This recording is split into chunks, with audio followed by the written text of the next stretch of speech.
Hello and welcome to Just One More Watch.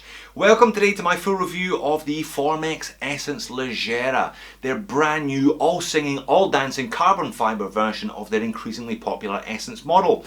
Formex have been making watches for over 20 years, but you would be forgiven for thinking they were a much newer company.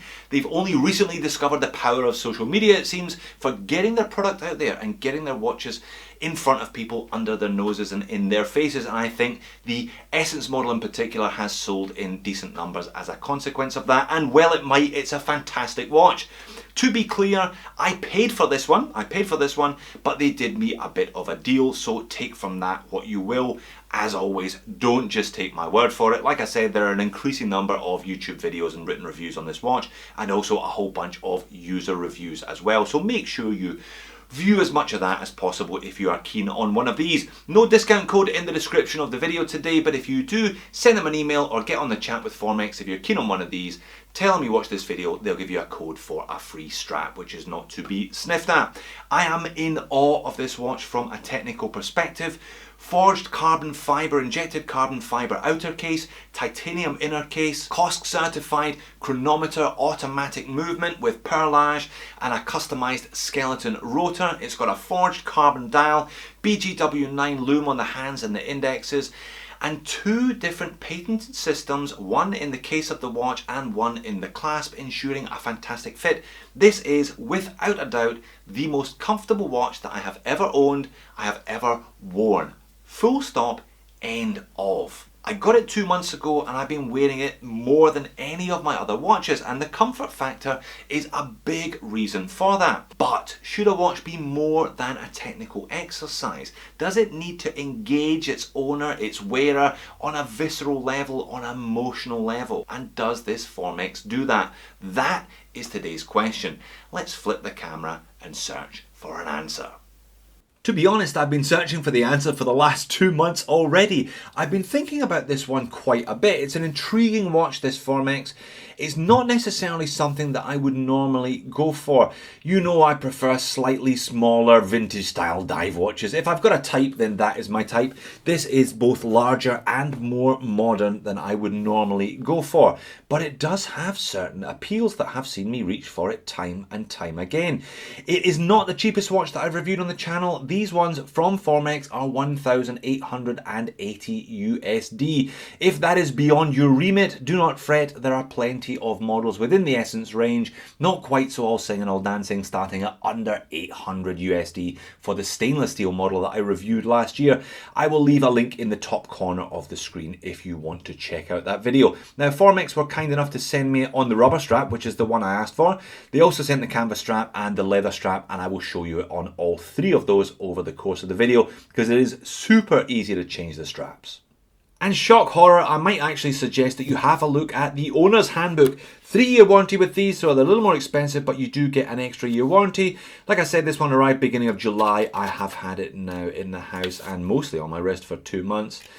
I suggest you have a look at this to see how the operation of the carbon fibre composite clasp works. One of the two interesting patented features of this watch, and I think the key one with regards to all-day comfort and wearability. And as I said, this one is a COSC certified chronometer. That means it should be running within -4 to +6 seconds per day average. Here's the details, the serial number, etc., and the various tests that they have subjected this one to over the course of 15 days. Coming in, around the minuses. I haven't actually had this one on the timegrapher, but anecdotally, I had it running for about 3.5 weeks when I first got it. I reckon it's coming in -3 seconds per day or thereabouts. COSC should be somewhere between -4 and +6, so I will put it on the timegrapher a little later to confirm that. But let's start, as always, with dimensions and specs. It's a good size watch, 43mm in diameter, just under 50mm lug to lug. I measure it at 49.5. Only 11.4mm thick though, 22mm lug widths. Now there's a clue in the name as to what this watch's party trick. It's the Leggera model. This one on the supplied rubber strap weighs in at 68 grams. So a full-size, COSC certified automatic chronometer, 68 grams. I reckon the canvas strap and the leather strap take a couple of grams off that. So if you're a real weight weenie, you can put it on one of those. I wore it initially on the leather for the first month. I have tried it on the canvas, didn't really get on too well with that one. I was specifically after it for the rubber strap. It is just incredibly comfy on this rubber strap. So the two patents then, let's talk about those. The first one is easy to demonstrate. It's got a kind of suspension system built into the case. There's 4 springs, 1 in each of the 4 corners. This is more applicable, I think, to the all-metal one on the metal bracelet. If you've got a strap that has a bit of built-in flex, you're not going to take advantage of this all that often. I'll put it on wrist and I can show you what it does. So if you wear this watch low and if you wear it tight, if you wear it around the wrist joint, you're going to get most advantage from the first of the two patents. See what goes on here. When I move my wrist joint, you can see a couple of mil of flex. The bezel, the movement, the glass, etc. rises from that carbon case and you get a couple of mil of movement there. It just means it isn't going to be squeezing your wrist as it would if it didn't have that flexibility, that articulation in there. As I said, not as apparent with a flexible strap. If you've got the rubber strap on especially, maybe the canvas strap here you would notice a bit more. Certainly the metal, all of these Essence models have that articulation in. But the second patent, the one that I'm most interested in, the one that I've got most use out of so far anyway, is part of this carbon composite clasp. I mean, the clasp is just a thing of beauty in itself. I've got it done up nice and tight here. I can squeeze one of those 2 little outer pushers and move it back and you can see the hole appearing. I can adjust it without taking the watch off my wrist. That is kind of Rolex Deep Sea Dweller standard there. Even the Submariners, the Christopher Ward that I looked at, even the Zelos I looked at this week, you've got to take them off the wrist to adjust. Not so with this Formex. If you want to tighten it up, you just, and there you are, you can hear the ratcheting system there. You can see that hole disappearing and that's it, nice and tight. You've probably got 3/4 of a centimetre. Obviously with a strap it's got holes as standard, but you've got 3/4 of a centimetre here. No excuses for not getting a good fit with this one either. Incredibly comfortable and everything is really nicely done. So it's an injected carbon composite case with a zirconium oxide ceramic bezel and crown. So very nice, and there's a kind of jewel finish to that bezel as well. You can see a nice textured brush to the upper and a high polished gloss finish to the side. We've got a screw down carbon composite case back as well, showing off the display case of the movement. Dead flat sapphire crystal, anti-reflective coating on the front, dead flat sapphire crystal with anti-reflective coating on the back as well, so you can get a good look at the movement. So why don't we do just that? It's an STP 111 top grade, that's the COSC chronometer grade with full decoration, and it's very, very attractive. Proper thermally blued screws there, and little thermally blued screws as part of that custom skeletonized Formex rotor. The STP 111 is essentially another clone of the ETA 2824. So 26 joules hacking and hand winding, 4 Hz high beat auto. A little more power reserve than you get from an ETA or a Solita. They quote 44 hours. I haven't tested it myself, but you know, around the 40 hours is all well and good. If you're pushing towards 2 days, that's a bit of an added bonus. Like I said, I haven't had this one on the timegrapher, so why don't we do that now? The suspense is killing me. There we are, that's pretty much what I said it would be running at, -3, -4 seconds a day, so just on that lower edge of the COSC parameters, but I will not be tinkering around with this one. You don't buy a COSC watch and then start adjusting it yourself. As you can see there, 28,800 vibrations per hour, so it is a high beat, healthy amplitude, no beat error worries, that's a pretty decent set of numbers. Let's go back to the dial though, because this watch does have one more trick up its sleeve, and that is that slice of forged carbon dial. You don't have to go for this. They have a meteorite option now, which seems to be all the rage in smaller brands and big brands alike. There's a couple of kind of fume ones, there's a grey one and there's a blue one as well, but I opted for this forged carbon. I thought it's a carbon watch, why not go all in? So the Formex logo and the Essence model name just painted on, automatic chronometer and Swiss made. The only other text on the dial, they haven't cluttered it. Double baton at 12 and single batons everywhere else, and a little half baton to accommodate a very nicely integrated kind of beveled edge date complication down there at the 6 o'clock. Now the handset on this one perhaps a little bit thinner than they might have been given the size of the dial and the size of the watch generally at 43mm, but they do a pretty decent job of telling the time, and they have got a nice little bit of loom in there as well. BGW9 indexes and the hands, no loom on the second hand, but it's not a diver's watch, so that is not a particular concern. Easy to tell which way up the watch is aligned after dark because of the double at 12 and the half baton down there at 6. As I said, anecdotally, I've been wearing this one a lot and I've had no problems telling what time is at a glance at any point over the course of the night. All right, let's get it on wrist, because that is where this watch shines. I made that bold claim in the intro that this is the most comfortable watch that I have ever worn, and I stand by it 100%. It is just ridiculously comfortable. Less than 70 grams, super adjustable, super soft rubber strap. It is just perfect. It is a little larger than I would normally go for, 43 and 49.5, just a couple of mil bigger in every direction than I would have gone for. I normally prefer 20 mil lug width as well, but it gets away with it because it is so incredibly light. When I reviewed the Metal Essence last year, I said it was a great watch, but just a bit too big for me.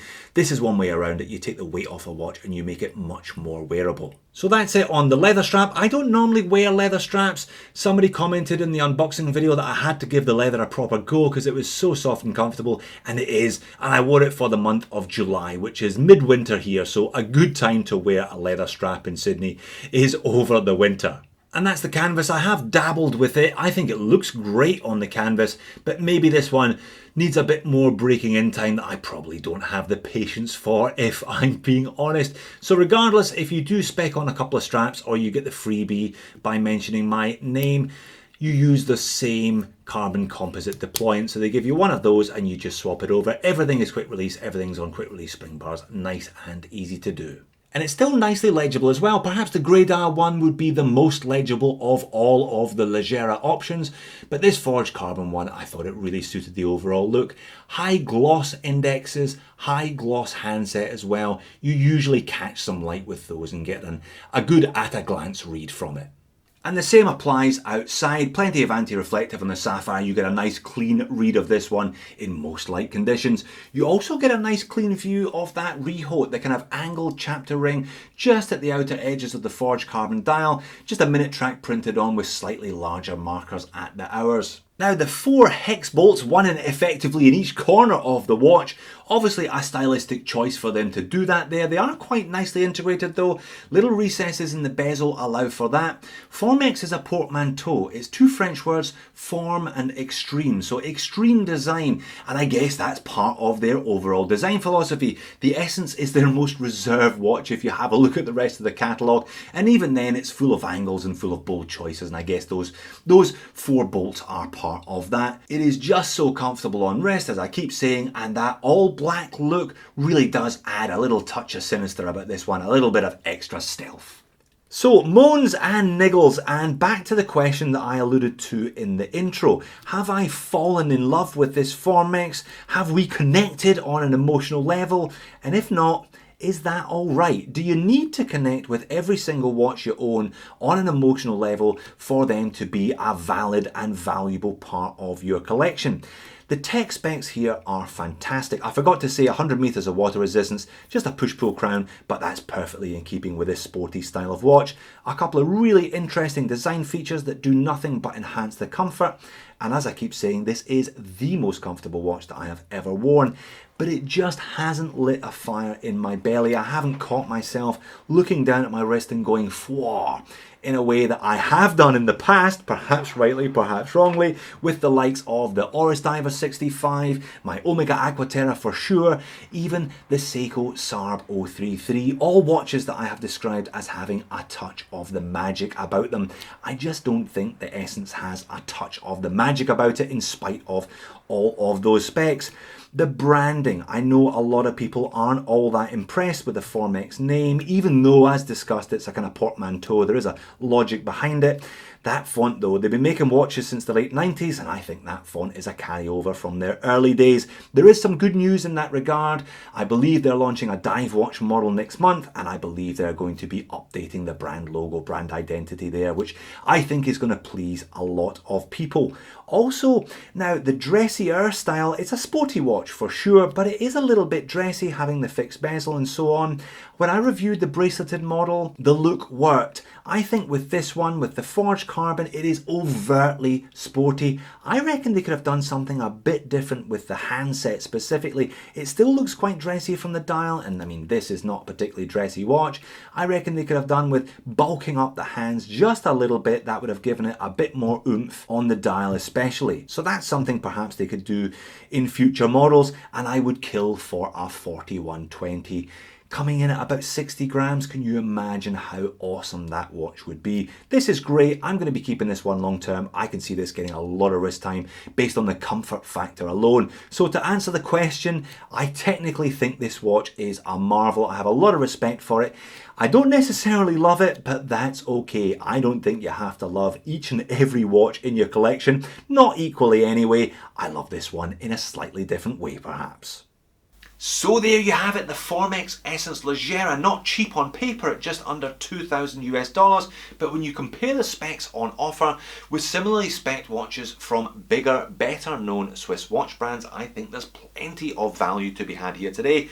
What a set of specs. I am in awe of this watch technically and in terms of the comfort and wearability, second to none in the hundreds and hundreds and hundreds of watches that I have owned, worn and reviewed in the past. But is that enough? Does a watch have to engage with me, the user, on more than a technical level? Do I have to get that little fire in my stomach with it when I look down at it? Well, no, I don't, and I think that's okay. I have owned other watches in the past that do that for me, but there's a place for this one in my collection for sure.